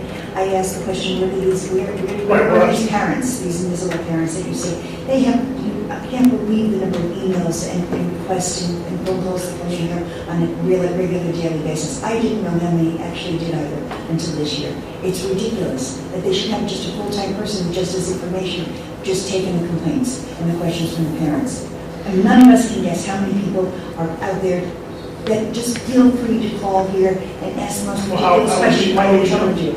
How do they? So how do we know? Well, that's what I'm saying. I just found out myself. So we have I've been here 13 years. a forum, So when they say we can parents, discuss it. they're the parents that they can actually count for with names of the people that sit at citywide or sit at whatever other thing that they go out and talk about.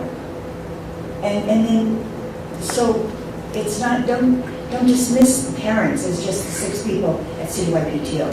I'm not dismissing it. I'm No, saying I that mean, what I'm saying is that the trend is that parent groups, but the only one I know of that, I mean, I go to most of the citywide PTO meetings, and I know we referred to citywide PTO a couple times here tonight, but, you know, we don't get the emails. So, you know, we don't hear the other side to it. All I'm saying is, you know, and I'm for the midterm and all that stuff, but it just seems like there's when we talk about parents, I don't see, you know. You know, Ralph, I have to be defensive on this because, you know, you have several groups that are those that get input. I think, if anything, we've tried to get input as much from peers. It doesn't work all the time. That's why we're on the surveys sometimes. But when we come to the PTO, and I say we do a presentation, the expectation is they go back to their PTO and I've asked them, go back and talk and tell me what we can do. We don't want to have, you know, we know who we work for.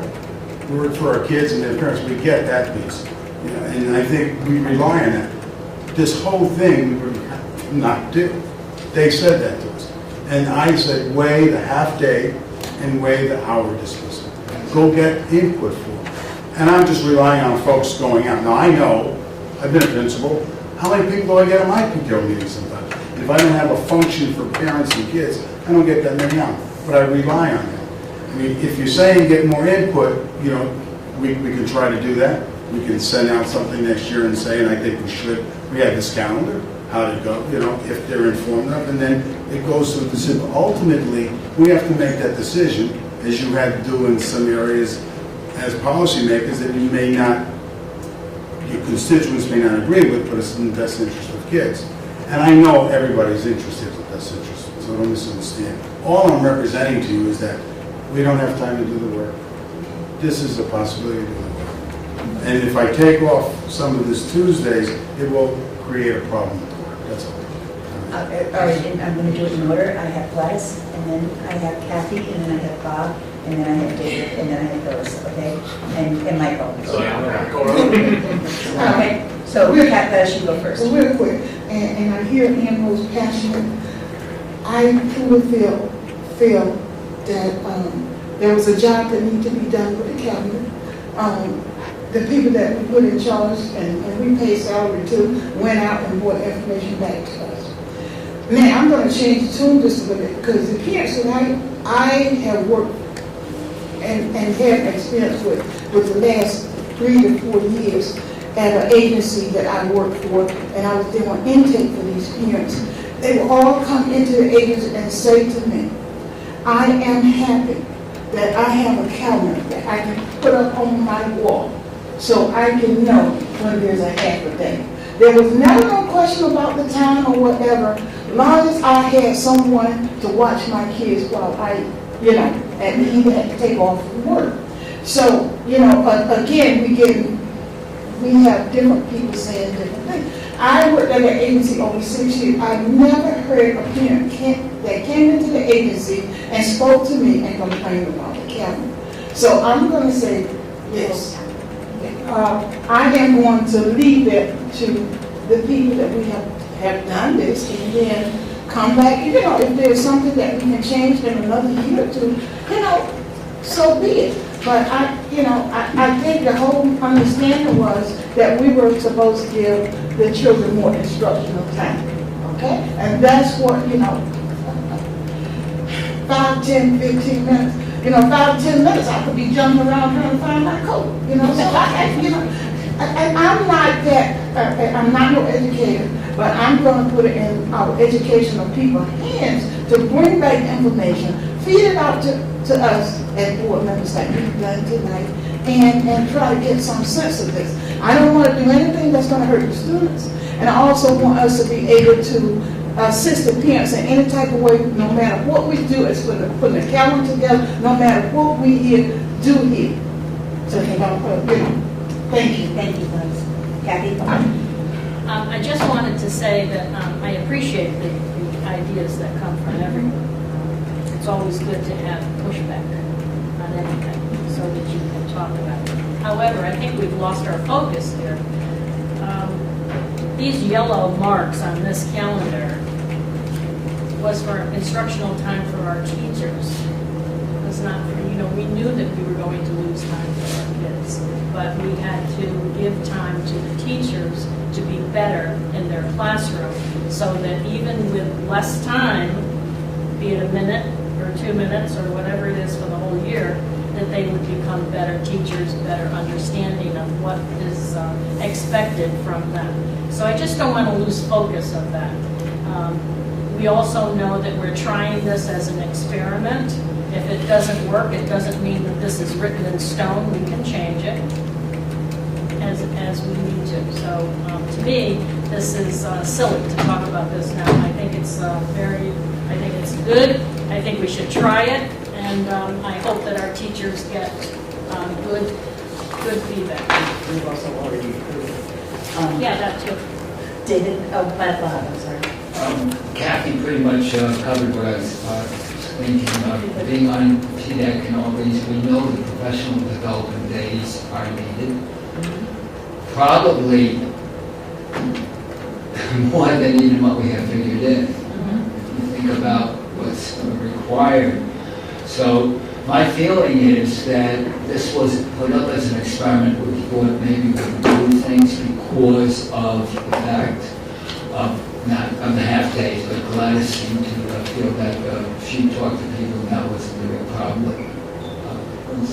But the thing is, I'm not rushing you, I'm just... the amount of time that's in there for professional development is the key, and it's pretty much what it was before. And the thing is, again, I feel that we gave direction. As a board, we're going to try this, and then we leave it up to our administrators to work it out. But we already. All right, so David. I'll try to be quick. For me personally, I do not envy those who have to put this calendar together and all the 69 degrees of, it's on, 69 degrees of backlash that come from it. However, I was requested, if the opportunity presented itself, to make some comments that actually come from staff, whether they're teachers, paraprofessionals, service people, because we're talking about the instructional time, it's parent schedules, it's kids schedules. There's thousands of employees at the school system that are impacted by this. A number of them work summer school. So item number one, if we look at past trends, there's no break between the end of the school year and when summer school starts because of the added days due to weather. So the break they get is at the end of summer school before regular school starts. This calendar eliminates over 10% of that vacation time. Instead of getting 3 full weeks of break, they all have to be back on that Thursday of the third week that they would typically have.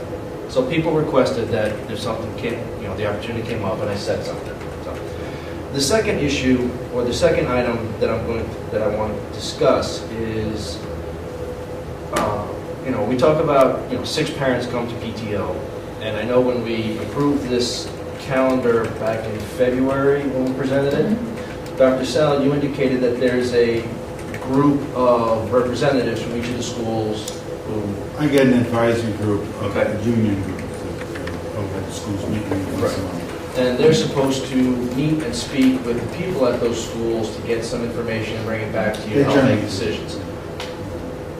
I've spoken to teachers and staff at 6, maybe 7 of our schools, not a ton, but between 30 and 40 people. None of them were requested input or feedback or shown this until after it was approved, and every single one of them hates it. I'm just relaying information that I received.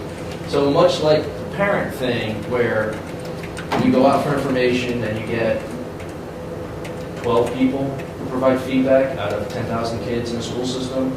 I go to Mill Ridge PTO. It's the same 14 parents at every meeting. And sometimes it's 13 because I'm not there. It's just so my concern therein lies that this advisory council, whoever they are, and I don't know them, I don't know what they do, but I think there needs to be an onus that they actually make more of an effort to reach out to the people they represent, because they're coming to me as a board member saying, look, I'm not being listened to, nobody's asking me for my opinion, and they're making decisions about my future, my calendar, my career, and these are parents as well, without consulting them. Now, whatever the decisions are later on, that's fine, but they want to have input. So that's just my take on it. But again, I don't envy those who have to put this together. It's unappreciated no matter which way you slice it. Good point. But that's a good point. Thank you. Very good. Very good. Phyllis, did you have a question? I believe. I know Michael did, but I'm just giving you. I do. I'll go after Michael. Oh, okay. Michael. We're talking about this already being approved. Is this actually like an action item? I don't recall voting. When was it voted? I don't know specifics. I want to say it was the 14th, 12th. Yeah, it was approved as with the half days for dismissal with the... Was it an actual action item, or was it just consensus? No. No, it was We do a 2-year calendar, which I'm going to ask you for next year for major holidays so families can plan again. And then the inside piece, which is what we're doing here, gets done with it as well. We changed it to this and brought it to the board. May have been December. Was it before me, perhaps? No, it would have been after November. Was it like February 12th? That's the date. That's why the date is on the thing. Okay, so interesting. On the website, printed it today, there's a calendar that looks like this with the date February 26th. And the difference is it includes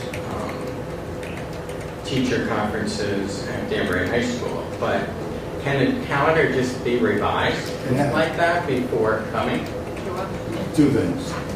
That's why it's here for communication when we remove the half days. That's why. But it wasn't brought to us on February 26th? No, it was. And I know it's just 2 things. Well, let me just go back. I feel like it's bump and run here.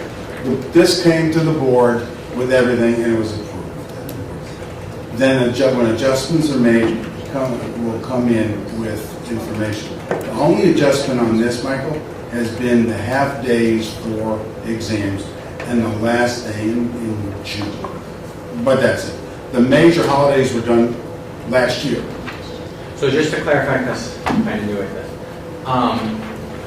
So we approve it, and then any revisions we do not approve. No, we did approve the revision. No, I know, but like today there's a revision on the calendar because of the midterms and finals. And then that last day in June. So we actually do not vote on that. On that one, no. If I was taking things off of it, we would. I guess you could. I mean, it was brought in for information. if you want to make it an action item, make it an action item, I guess you could. But being that we removed it and not adding something on a major holiday, that's why it was done that way. That's true. That's true. Thank you. But generally, we get approval. This came for approval because we eliminated all the half days and went to this. It was too major of a thing to make it otherwise. Okay, ladies and gentlemen, I'm going to suggest that we move on from this topic. It's based on... Okay, I just really want... Oh, except Phyllis didn't answer, but I'm sorry. I know, it isn't a question, it's a little bit of information, actually. I will take onus of not noticing that there are two, when Richard pointed out that there were 2 days in a week, twice in a year, that there's professional development. I don't know, in my head, I just thought when we went to the hour, that's eliminating the half day, I assumed, just my problem, I shouldn't assume that it wouldn't be 2 in 1 week, or 2 days in 1 week. The blue that is outlined there, those are, the content of those professional development days are negotiated in contract.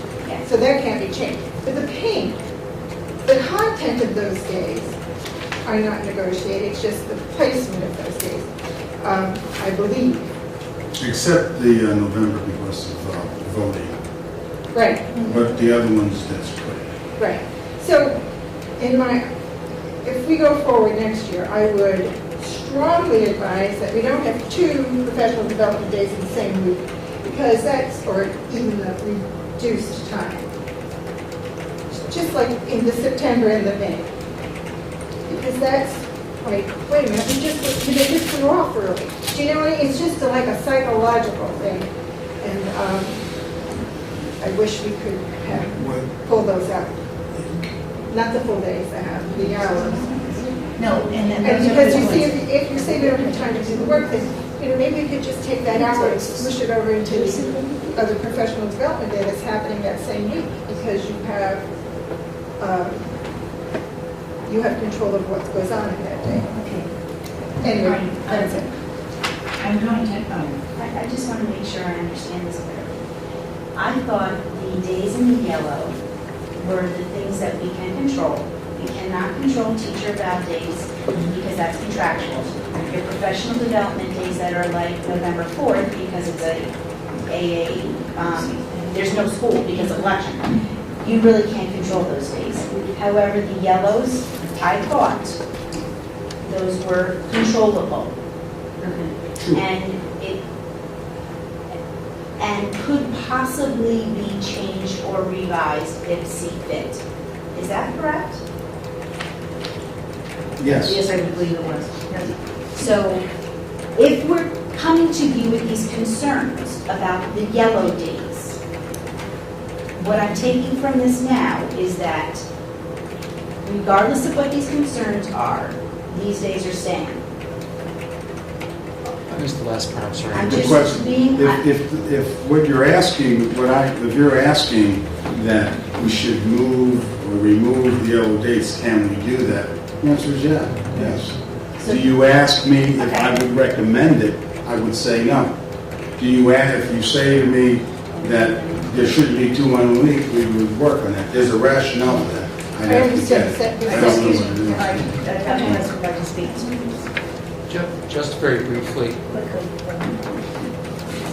and I don't mean to belabor this, certainly we can take and move those yellow days around. We can also move the pink days around. We tend not to do anything on election day for obvious reasons. As Phil said, if we were to eliminate one of those pink days, that's a paid contractual day for a teacher. So that becomes a major bargaining issue. So we never touch those, we just move them with input from the union. And we try to have one in August and one in September to jumpstart the year, November by default, and then one in the spring. And we move that back and forth year in and year out. The yellow days were our attempt to try and address the many, many issues that we're hearing. The one piece that hasn't been brought out with the teacher evaluation plan, because we've been talking about the evaluation. Here's the plan embedded in here, and folks who served on the committee know that there's a requirement under state statute now that teachers must participate in job-embedded professional development. that's what these yellow items speak to. And Phyllis's point, the pink, the topics are left at the discretion of the district. But those too become job-embedded professional development relative to a particular professional.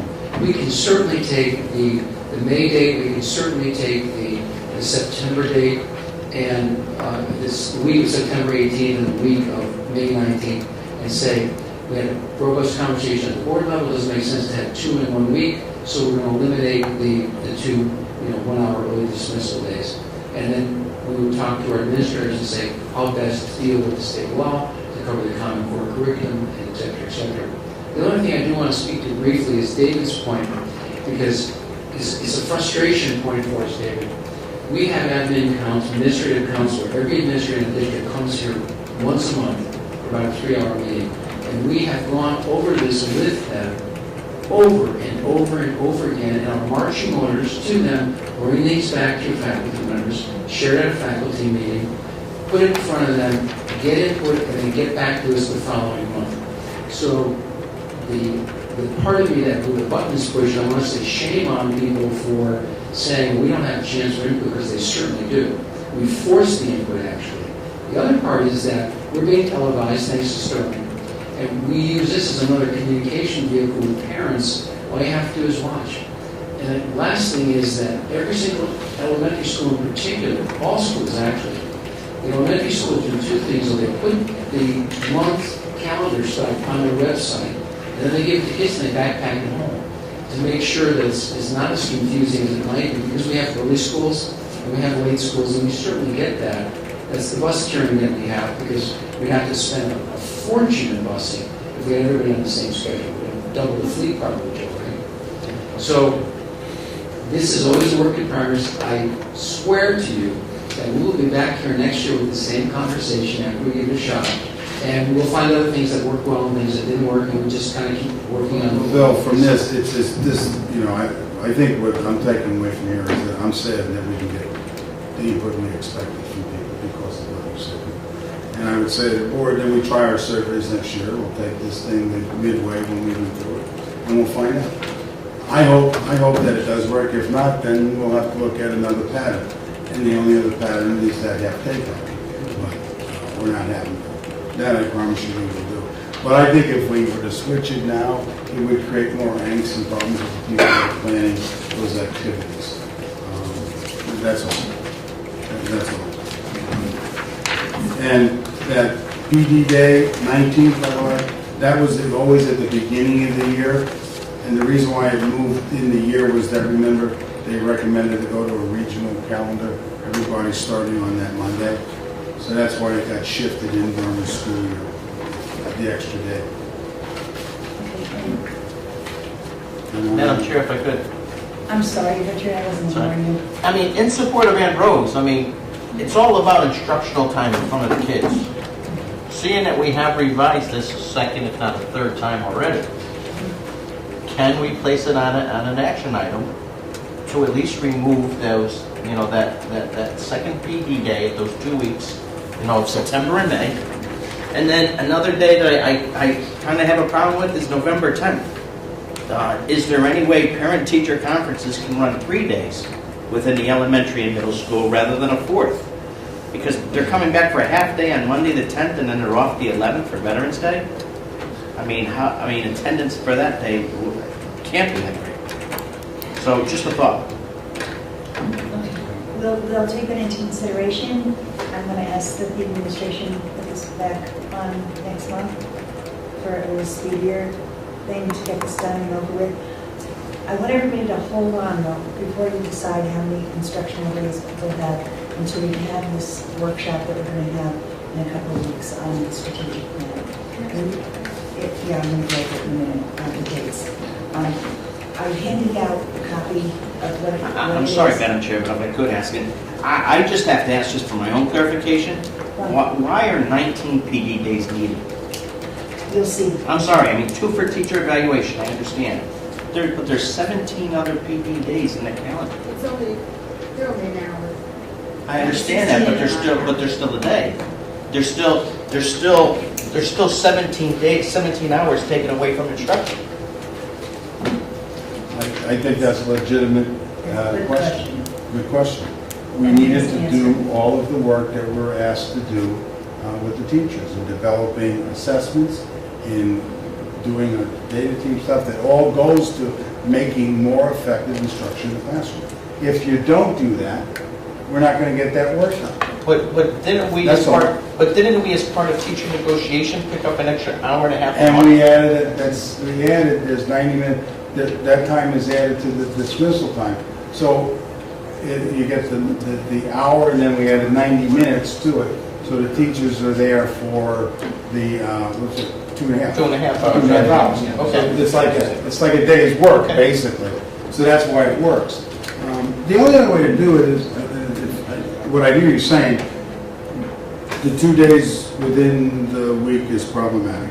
And you want me to put it back on for action? Yeah, I want it to be done, okay? And I'm sorry, but I think it needs to be done. There's too many questions.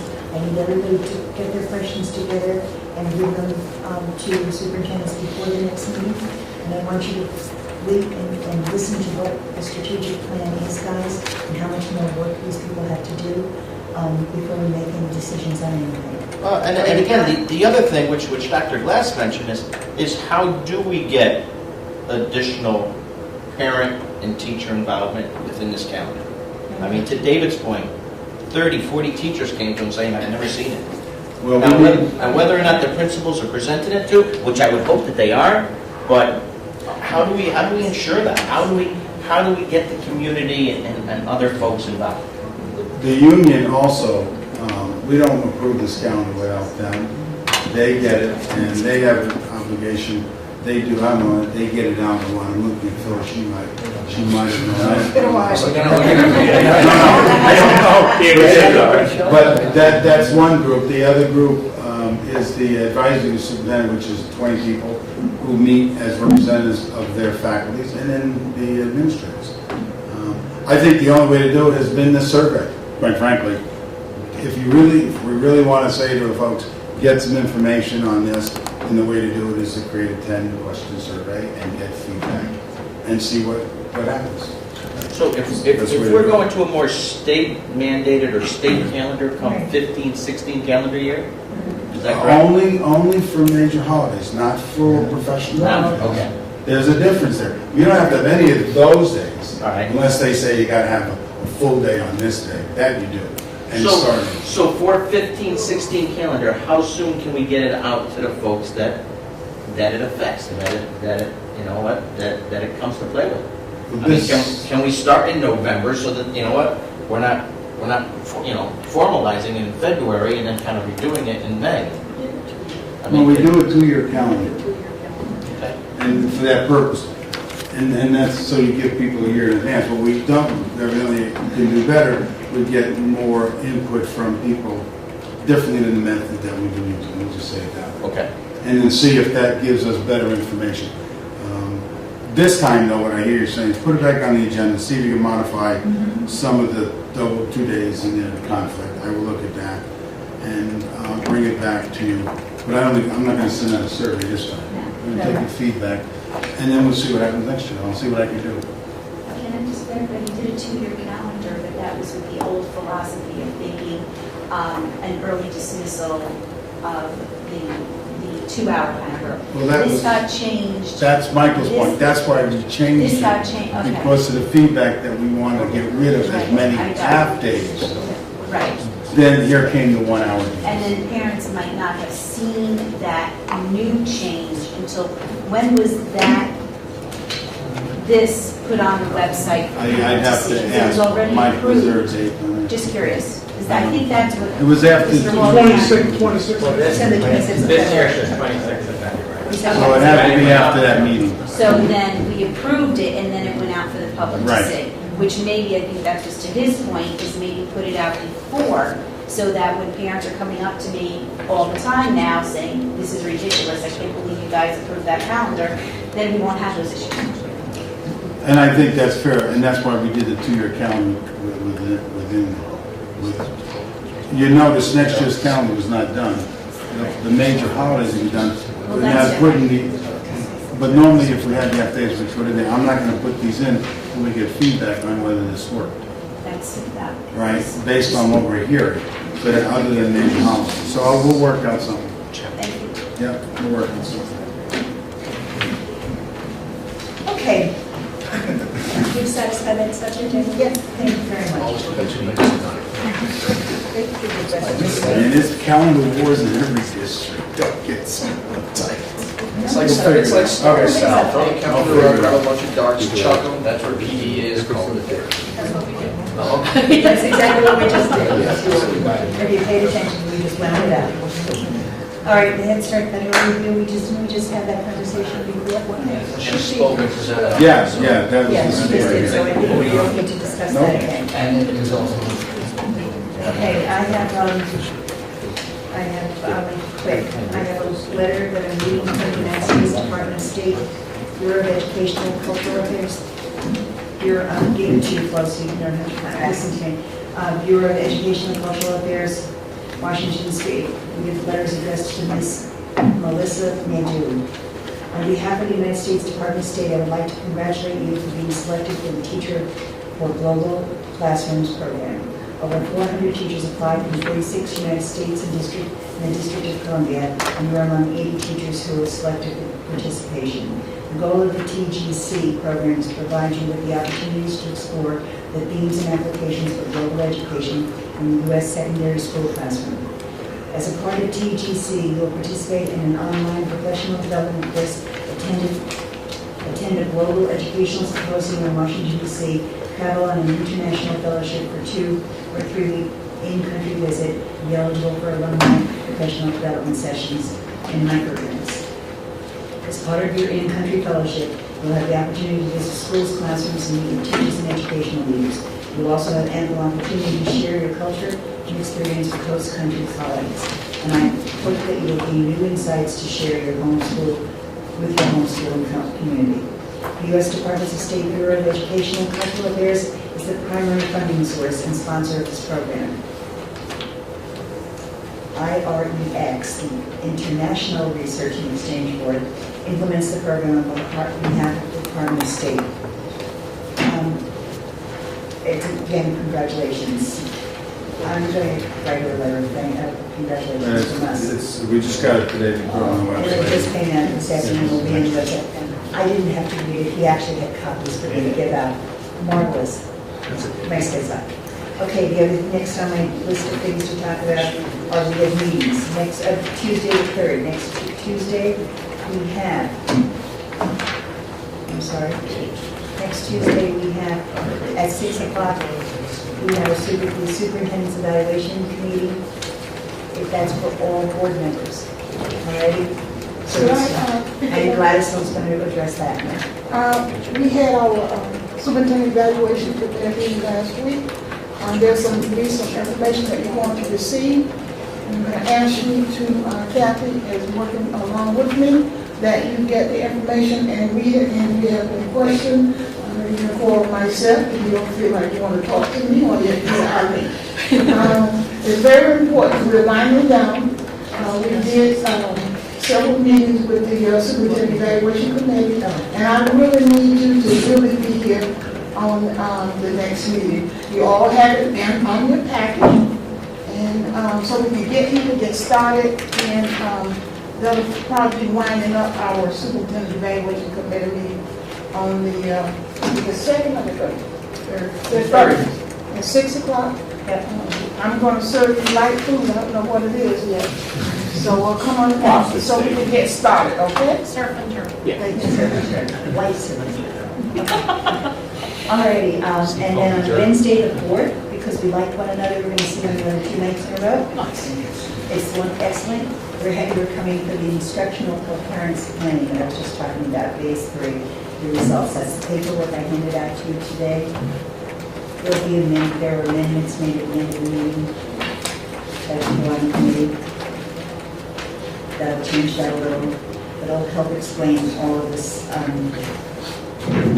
professional training that we have coming up, and how they're going to implement it.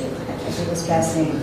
I'm sorry, Phil, when I went to the first one of these meetings, which I think were 4 meetings ago, I'm not really sure, I actually thought they were speaking a different language.